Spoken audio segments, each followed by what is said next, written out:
voice actors from your favorite anime, video games, and cartoons are playing Dungeons & Dragons 5th edition every Wednesday on a new podcast called The Dungeon Booth. The first 11 episodes bring together the English voice actors from the hit anime series My Hero Academia, including the voices of Eraserhead, Charge Bolt, Mandalay of the Wild Wild Pussycats, and the Invisible Girl. In the Dungeon Booth, these voice actors become original player characters in a wheels-off D&D adventure full of combat, discovery, intrigue, amateurish attempts at romance, and professionally timed fart jokes. And when each game ends, the next game begins with an all-new entertaining cast of voice actors ready to jump into the booth. So go listen today and every Wednesday on iTunes, Spotify, Stitcher, YouTube, or on their website at thedungeonbooth.com.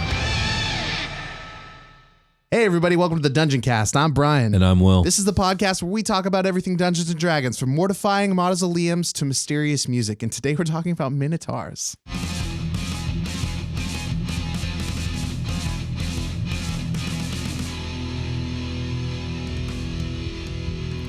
The Dungeoncast. All right, Brian. It's time for the mighty Minotaur. for the mighty Minotaur. So this was a bit of a conflicting episode for me because did I make it a monster episode or a race episode? It's the same thing that happened with Lizard Folk. Oh, yeah. So I aired on the side of race, but I basically divided this episode into two. There's going to be a monster section and then a more racial section. Okay. Races of the Mythos. Yeah, there we go. Mythos of the realms. All right, so Minotaurs are large and physically powerful humanoid bull hybrids. Yeah. Essentially, they have the body of a man covered in coarse hair and the head of a bull or cow. Cool. They have hooved legs, and their hands are humanish, but they're kind of like meaty claws. Big meaty claws. All right. Indeed. I understand. On average, they stand about 7 feet tall and weigh about 350 pounds. God damn. Fucking huge. Yeah. They're noted to be fierce and powerful fighters. Who wins in a bugbear matchup? Ooh. Minotaur. Okay. Minotaur has a challenge rating of 3. He'll fuck up a bugbear. Okay. Minotaur has a higher challenge rating than a fucking ogre. What about the racial stat blocks? Even. Well, I mean, isn't that the way it's supposed to be? Exactly, Yeah. exactly. So we're going to talk about the Minotaur in a few different capacities today. In most edition, Minotaurs are evil and ferocious monsters, but in some specific settings, they're far more civilized and specced out as like playable races. Okay. So yeah, a lot to talk about. Obviously, the Minotaur is not a D&D original. It's got Greco disturbing origins. The D&D Minotaur is based off the creature from Greek mythology. The Minotaur, or as it was originally pronounced, the Minotaur, which was a singular monster instead of a species. Mm-hmm. It was the offspring of Pasiphae, the queen of Crete, and the wife of Minos, and a magical white bull, sometimes thought to be Poseidon in disguise. Basically, Minos, the king of Crete, pissed off Poseidon, so Poseidon cursed his wife to fuck a cow. I mean, yeah. That's what You're happened, not wrong, bro. dude. You're not wrong. Some lustful, just nasty stuff happened, and there you go. And then birth, and then this dude was like, "I'm gonna have a baby," and she's like, and she birthed the Minotaur. Yeah, the Minotaur. Which is, I mean, all things considered, it started out all right, and then. And then it grew into a carnivorous human-eating monster. Expecting you to say. I'm trying to think back, like what did I think was gonna happen? I guess not that. It started off being fairly docile, but it grew into a carnivorous human-eating monster. Yeah, probably because the king was like, But instead of killing it, King Minos, whatever, he had a labyrinth built. I'm just gonna lock you up, bro. And he placed the monster to be held there for all time. Eventually, the Minotaur was killed by a Athenian hero called Theseus, who... This isn't the time for it, but Theseus was a fucking asshole. I mean, that being a demigod, right? Nah, he was a dickhead. He's just a dude? He was just a dude who, I'm not going to talk about Theseus today, but you should look him up because he's a dick. Anyways. Is Theseus going to get his own episode or something? No, he's not. Okay. So much like the Greek version. So we're never going to talk about Theseus. Okay, so the reason I said Theseus is a dick is before he leaves to slay the Minotaur and basically save the people being sacrificed to it, which is a nice thing to do. He promises to send the ship back. Okay, he promises that when he returns, he will have white sails to show that he succeeded. And if he's failed, the ship will come back and it'll have black sails. Okay. So when he gets to the labyrinth, he he meets the daughter of King Minos, who falls in love with him and helps him and gives him all the tools he needs to get through the labyrinth. And he Please kill my half and brother. Basically, and he leads her on. And then finally, when she leaves with him, he leaves her on a deserted island to fucking die. Aw. Yeah, and then when he's on his way back, he puts up the black sails. His father sees the black sails, thinks his son is dead, his only son. His father kills himself, and then he rolls in and becomes king. Yeah, no, Theseus is a fucking dick. Anyways, much like the Greek version of the Minotaur, D&D Minotaurs are carnivorous humanoid eaters. Okay. They're generally bestial and dim-witted and are categorically chaotic evil. They have an intelligence of 6, which is only 1 more than a wyvern. Nice. So pretty fucking stupid. Okay. They can't get out of the fucking maze. They've been in there all his life. Well, actually, no, they can. They love the maze. We're going to talk about that. Oh, what? We're going to talk about that. Oh, so the D&D monster is supposed to be in a maze. They love mazes. Yeah, their mazes are their shit. I just love that. Yeah. Oh, So the reasoning for the universal nastiness of Minotaurs is due to their demonic origin. Yeah, okay. So Minotaurs were first brought into the world by the cultists of the demon lord Baphomet, the Horn King. Mm-hmm. He's the demon prince of beasts. So the cultists of Baphomet perform dark rituals. This is like originally how Minotaur showed up. They perform dark rituals upon those in their order to be granted the power of their patron and given forms in his image. Okay. Most Minotaurs today are descendants of these original cultists. Minotaurs, though, they breed true, so now they're just kind of their own species. Although cultists still do this ritual to this day to become Minotaurs. Okay. Yeah. So you can become a Minotaur or you can be born a Minotaur. Yeah, exactly. Okay, got That's it. exactly right. And again, in the image of Baphomet, who is essentially a giant demonic Minotaur. He's a big old bull. Yeah, he'll get his own episode for sure. He's also the mortal enemy of Yinagu, the demon lord of Knolls. Right. So yeah, they'll both get their own episodes. So the preferred environ of choice for Minotaurs are mazes and labyrinths. Yeah, okay. But since those are not like naturally occurring, Yeah, there's a sect of Minotaurs that are like hippies that are like, the world is a big labyrinth if you think about it, bro. right? Well, kind of. Most Minotaurs settle on caverns, ruins, and forests. Sure, natural mazes. The more confusing and convoluted, and the more the sense of direction is inhibited, the better. So maybe the Feywilds?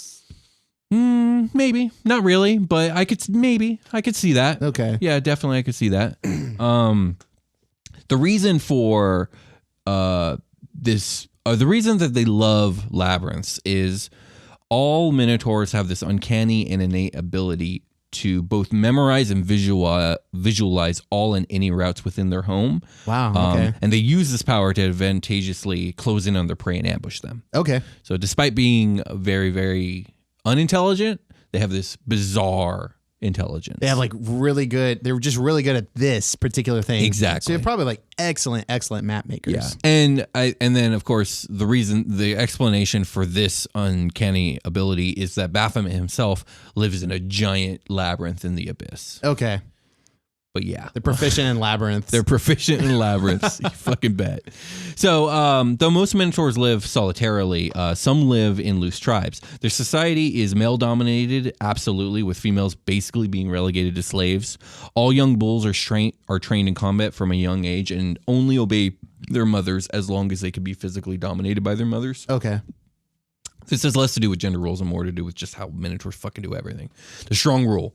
They take and they do as they will, and the weak just put up with it. Okay. The tribe's chief is most often the strongest fighter and best hunter. He eats first in most. He performs acts of wanton violence on a whim and has a harem of concubines at his beck and call. In short, gosh. Minotaurs are monstrous. Yeah. Yeah, they're fucking gross. Top to bottom, all the way. It's top to gross bottom. all the way Gross down. all the way down. Until you get until you see them navigate a labyrinth, and then it's just a sight to behold, like a piece of beauty. Yeah. Within this Pure monstrous, artistry. Yeah. Just That being said, this is the vanilla Minotaur lore. We're gonna talk about Minotaurs after the short rest that are fucking cool as shit. So this is like, basic vanilla D&D This is lore. like basic, most settings, this is your Minotaur lore. But there are other settings where Minotaurs are really fucking cool. All right. One of my favorite races throughout all of D&D. So we'll get into that. But for now, let's talk about the gross ones. Okay. So Minotaurs sometimes will ally themselves with other humanoid monsters of similar dispositions. Trolls and ogres are probably the most common. Not gnolls. Never gnolls, right? Yeah. No, they don't like gnolls. No, Yeah. gnolls are too weak for them anyways. Well, the Baphomet Nagu thing. Yeah, you're right, and that's definitely good flavor. It wasn't stated anywhere, but I would bet that is basically the vanilla lore on it. You're welcome. But also gnolls are just blatantly too weak to fucking hang with minotaurs. Okay. Minotaurs are as strong as ogres, and they fuck with ogres. So okay, there it is. So yeah, minotaurs are strong as fuck, and a weaponless minotaur is only marginally less dangerous than an armed one because their horns are natural goring weapons. Oh yeah, okay. They can also kick as strong as a freaking horse. Plus, pretty they'll good. bite you or punch you. You don't want to get bitten or punched. Just the normal, humanoid type attacks. Minotaur fist hurts. So, fun facts: minotaurs live about 80 years. They love alcohol. Depending on their setting, they speak either giant, abyssal, or their own unique language. Okay, cool. Any questions about minotaurs before we get into the monster stat block? There are lots of kinds of alcohol. Mm-hmm. Anything in particular? Whatever they get their hands on. They're fucking wine snobs in my book. Oh, sure. Yeah, I like that. All right. I like that. So, in the monster manual, Minotaur is a challenge rating 3, which is a really sweet challenge rating number because it's okay. So challenge rating 3 monster makes an amazing low level boss. So like levels 1 to 3. Mm-hmm. It makes a good mid dungeon mini boss fight with if you put 2 minotaurs between levels 4 to 5. So that's a nice sweet thing you can do with them. Yeah. And then they make great mobs from level 7 to 11. Yeah, okay, sweet. So yeah. I find a mob of minotaurs is probably hardcore. Yeah, 6 minotaurs stomp into the room. Like that's a fight. Even at level 9, you're like, oh shit. So I want to get gored. I really like challenge rating 3. It's a really versatile challenge rating, and it makes minotaurs kind of fun to play with. New dungeon masters, be very wary of putting one of anything against a party if you want it to be challenging. True. That's why a challenge rating 3 is, I think, outside of like the normal range for like level 1 adventurers or level 2 adventurers, but like you could probably swing it as long as the party's put together well because the many really do outpower the few in this game. Yeah, if you're on the lower scale, like 1 versus 4 is still 1 versus 4. I mean, if you got 4 level 1 players versus a dragon, they die.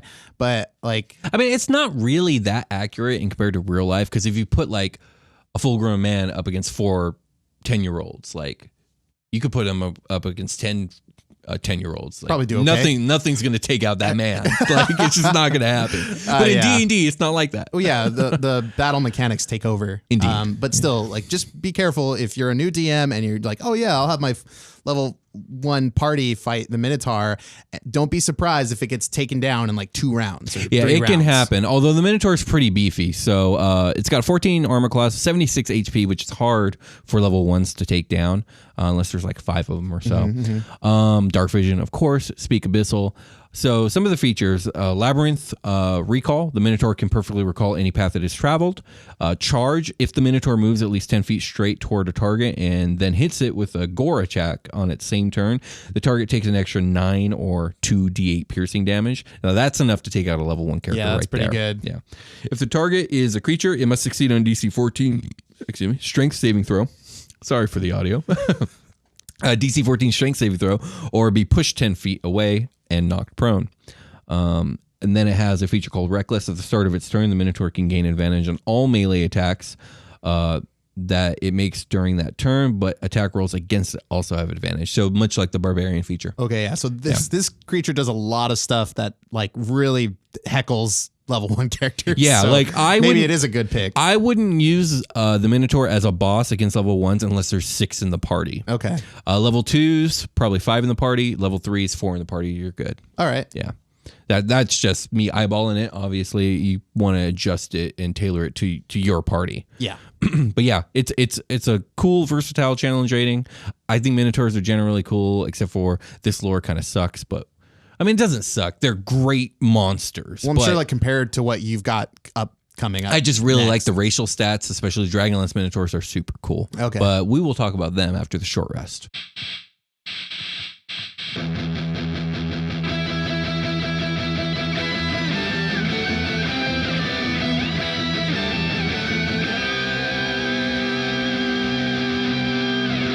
Hey everybody, welcome to the part of the episode we're not talking about the last thing we were talking about because it was gross. Sorry for spending a whole minute or so just laughing at that thing you said, Will. Indeed. So apologies to the listener. Also to the listener, a message for you, special from my heart. I love you. I love you. As do I. Good. Hey, let's talk about Discord, where lots of people love everyone all the time. It's a great community. There's a link in the show notes below. If you want to get in on some cool D&D conversation with like-minded people, that's where you go. Fans of the Dungeoncast, whatever. You know, they're there. Yeah, they are there. If you want to talk to someone about the show, that's the place to do it because that's where people are talking about the show. They're talking about the show. They're talking about our book club, TDC Reads. Oh, yeah. They're talking about Super Quest Saga, which is a show that we do. D&D actual play, live play. What are we calling it? I don't know. Lots of good topics and conversations. If you have questions that maybe we didn't answer in the show, you can definitely get answers there. Big special thanks to all of our mods. Indeed, thank you all you guys. You guys are doing great work. Guys rule. And happy birthday again to Chemical. Happy birthday. And so that's it. Let's get back to the show. Back to the show.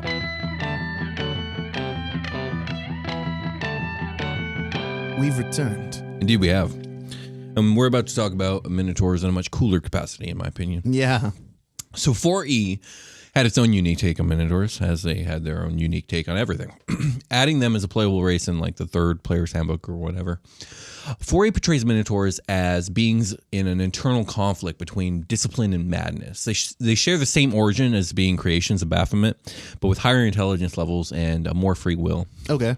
So 4E Minotaurs kind of have to decide to either give in to their monstrous nature and become thralls of Baphomet, or to rise above that and reject their demonic brutality that tempts them. Is that like a red pill, blue pill situation? I guess you could kind of put it. It's more like all of these Minotaurs are born with this inherent connection to Baphomet that tempts them into doing things his way, being basically murdering rape monsters. Okay. So if you are born a Minotaur, you're born into a family of Minotaurs. Right. Or you're born amongst cultists of Baphomet. So maybe it's a flip of the coin here. Well, yeah. I mean, let's assume it's a more civilized version. Yeah. Right. So like your dad is a thrall of Baphomet. It's like, well, he's not though, because he's civilized. Oh, like if you go down the dark path, you go all the way. And you're not like spawning new Minotaurs, like well, naturally. You are. I'm sure you're raising them to be evil as well. That's what I mean. Or is like, well, if you're raising them at all. I mean, all I've ever known is dad is just into Baphomet, so like that's all. So that's what I do. Yeah, that's what I do. I mean, yeah, but Minotaurs that go that route aren't civilized. They're just monsters. So they're not raising their kids. No, Dad, I want to worship Bahamut. You get out of my house. You get out of my house right now. This is the Baphomet family. I like your version better. Okay. So yeah, where the fuck was I? Okay, so worldview, more civilized Minotaurs. Oh yeah, okay. So let's get into the more civilized Minotaurs. These Minotaurs outright reject Baphomet. Okay, yeah. For these Minotaurs, their instinctual preferences for labyrinths are not just their personality quirk. It's actual philosophical outlook that helps them deal with their demonic nature. So the labyrinth for them is a representation of the spiritual and psychological journey each Minotaur must make to find peace in their conflicted nature. I gotta find my way out of this Baphomet shit.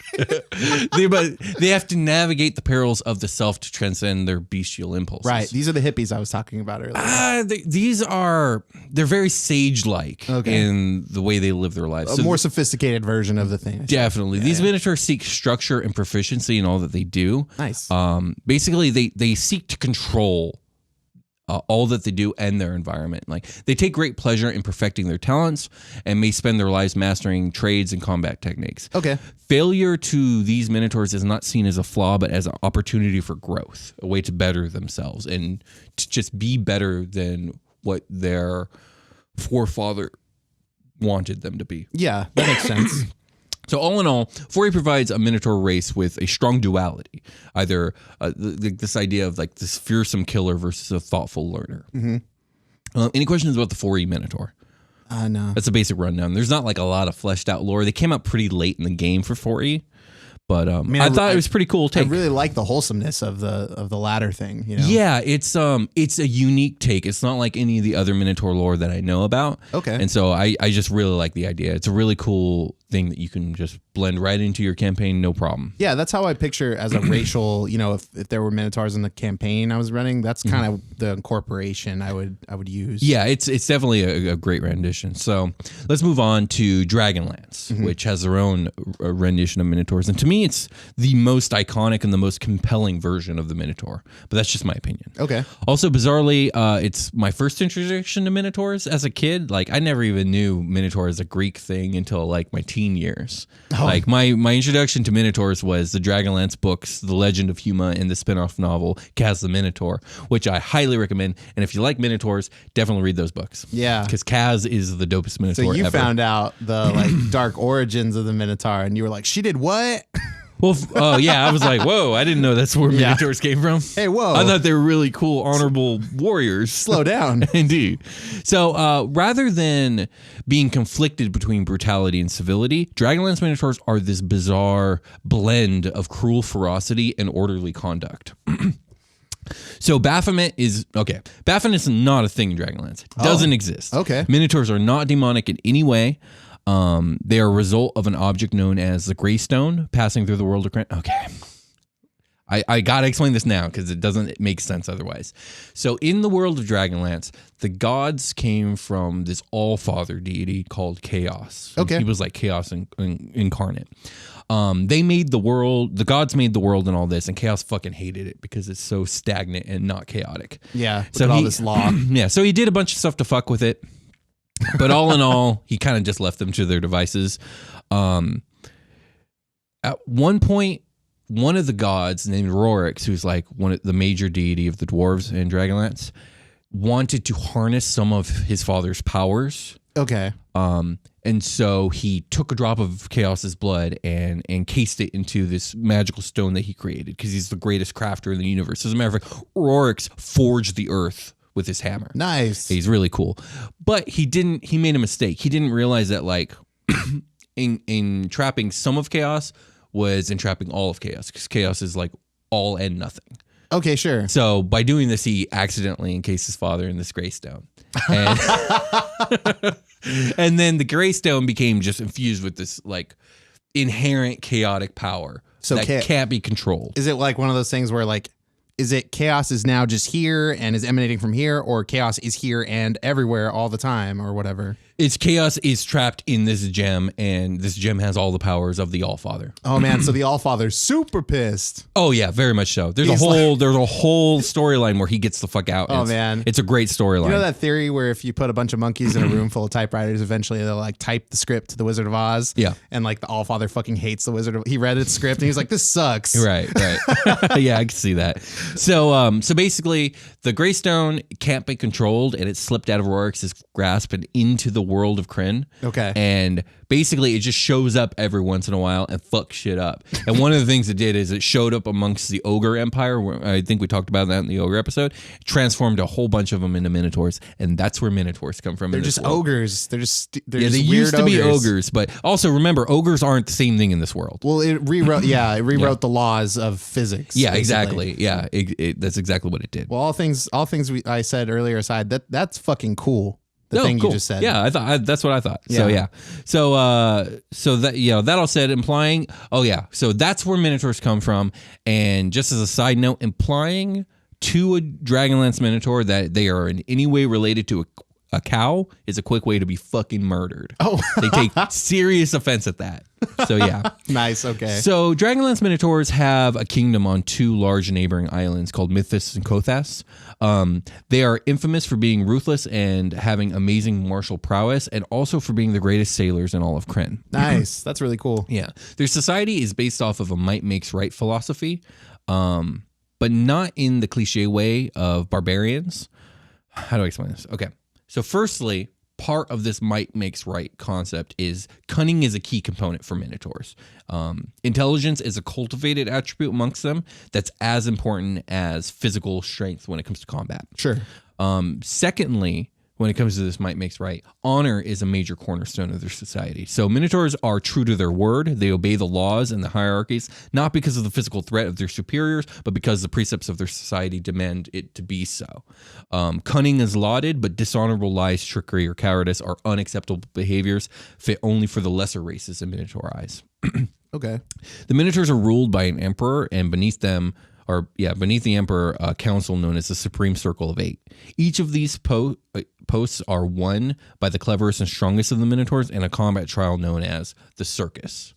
So the Circus is a thing that all Minotaurs must go through at least once in order to secure their position within the society. Okay. You go there multiple times in order to advance. Mm-hmm. So... like Colosseum style. Yeah, it's one-on-one combat in an arena, gladiatorial style. Super interesting. Despite being born of like this sphere of chaos, they are extremely lawful. Oh yeah, that part doesn't have anything to do with it. The Greystone is actually responsible for a bunch of bullshit. Okay. It's responsible for gnomes being born into existence. It's responsible for countless bullshit in the world of Krynn. Okay. But yeah, they are very lawful. So, another thing. So Minotaurs, funnily enough, claim to have the only true classless society in all of Krynn. Basically, the idea is any Minotaur can be emperor. They just only need to defeat the current emperor in single combat. Nice. Okay. Yeah. So besides the belief in their critocracy, the other foundation of Minotaur society is family. The honor of one's family and one's family name is held in supreme consequence above all other considerations. That's interesting. Okay. Yeah. So, yeah. Well, most of these closely held beliefs are due to the fact that for most of their history, the Minotaurs were slaves. That at one point they were slaves to the dwarves. At others, they were slaves to humans. And then for a huge portion of them, they were slaves to ogres. So like that's why they have this classless critocracy. It's about the success of the self. Like you are who you make yourself to be. Right. Yeah. Okay. So it's not like my family is better than your family. It's more like, well, my family is that my bloodline is the emperor or whatever. So like by our law, we are better, or they don't view it that way. Do you kind of get what I'm saying? I'm sorry. What do you mean? Because like you have to fight to be the best. Yeah. So like that the emperor has a bloodline and they're like about family and stuff. Like my family name. Is that, am I getting that so right? by becoming emperor, obviously he's done great honor to his family name. Oh, okay. But it's not like it makes my family better than yours. It's not like that. Kinda. Like definitely though, at certain times, certain families will be higher than others. The facts speak for themselves. Exactly. It fluctuates. And the more honor you do for your house, the better. Right. And so if it's you not disgrace your house, that's really bad. It's not like the bottom rungs couldn't be the top rung at any time. Exactly. The bottom rungs could be the top rung one day if they prove themselves. Okay. Sure. So despite all of this nuance, Krynn Minotaurs are considered by most in the world of Krynn as completely fucking evil. And this is because the Minotaurs believe themselves to be the superior race, and their aim is to bring the world to heel. Now, obviously, there are Minotaurs that fall outside of this, Kaz the Minotaur being one, But yeah, that's the general society. Is like, we're the best. We're the best because of all these reasons. And one day we're going to rule everything, but not now because we're busy. So we are all technically equals, but everybody that is not a Minotaur is going to be subjugated to us. That's definitely how they see it. Wow. Okay, cool. So, but that being said, the Minotaurs are very, very nuanced. They really ride the line between lawful evil and lawful neutral. And one of the coolest things, especially being a kid, was reading books where one of these Minotaurs would end up getting paired off with one of the Knights of Solamnia, which we talked about, I think, in the Death Knights episode. Mm-hmm. They're like the lawful good Knights of the Realm kind of thing. And it was always interesting whenever a Knight and a Minotaur ended up in a situation where it's like one-on-one and they have to work together, they end up finding out like there's way more in common with each other than you would think, especially considering the differences in their society. Yeah, it's their holding of honor so dearly. It's always been an interesting duality to me. Okay. Yeah. So that's it for Krynn Minotaurs. Really quick, let's talk about Ravnica Minotaurs, because that's where the racial stat block is in the Guildmaster's Guide to Ravnica. So the race write-up on them isn't too detailed, but it seems to say that Ravnican Minotaurs are courageous and passionate warriors that belong to either the Gruul clan or the Boros Legion. Now, these are two of Ravnica's major guilds. Guilds are very important in Ravnica. There are 10 major guilds within the city that kind of influence everything. Okay. And there's kind of magic that's involved with that, where all 10 guilds are always in power and their power is always equal. And it's like divined to be so by like law magic. Okay. That's a story for another Whoever's day. cutting the pies, cutting it equally. Yeah, basically. But long story short, they're courageous, they're passionate, and they're all about family and honor. All right, so pretty similar to the Dragonlance one without the evil part. Because for sure. The Dragonlance ones they do evil things, and their god is an evil god technically. Yeah, if you are a Minotaur, you probably don't think you're evil at all, right? No, not at all. Yeah, you think you're the best. Yeah, and they think their god's dope as fuck. But if you're a party, not Minotaurs, wandering into Minotaur land, you're like, fucked. oh shit. Yeah, exactly. You're gonna get dead real quick. Exactly right. Okay. So let's quickly talk about the Minotaur racial stat block. So as a Minotaur, you get a +2 to strength, a +1 to constitution. Your size is still medium. It says here you average about 6 feet in height or a little over. I would say you probably just move that to 7.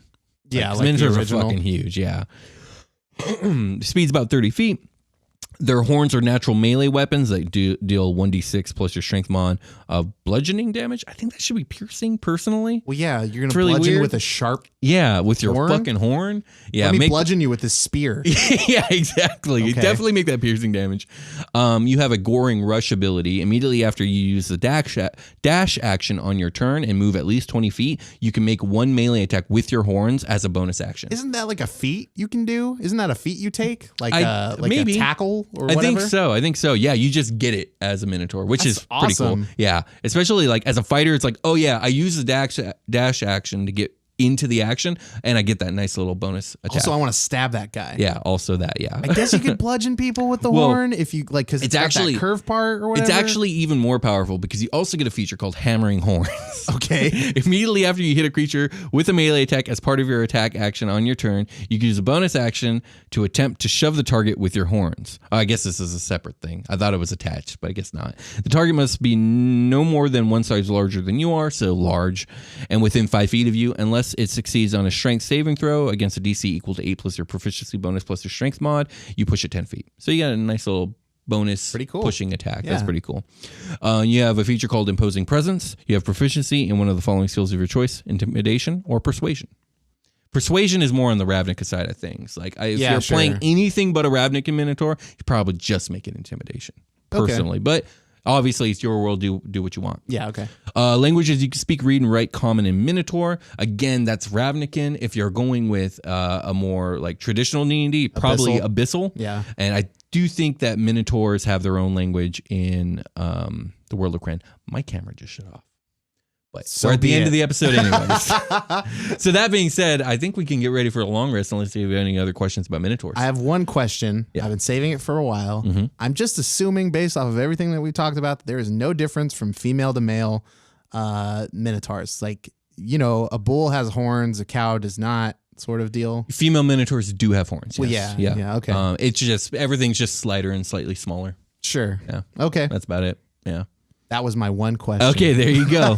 So that being said, let's get ready for our long rest. What did we want to talk about before we part with our listeners? The usual stuff like TDC Plays, where it's a gaming channel tied to the Dungeoncast, where Will and I and others play video games for you to watch, and we do sick, funny commentary on it. I think it's okay. Don't you do voices for the... I do. They're not great. I've never been great at voices, but my sister laughs, and you know that's what's important to me. So. Yeah. I don't know if I'm going to be doing any games that require voices of me or could require.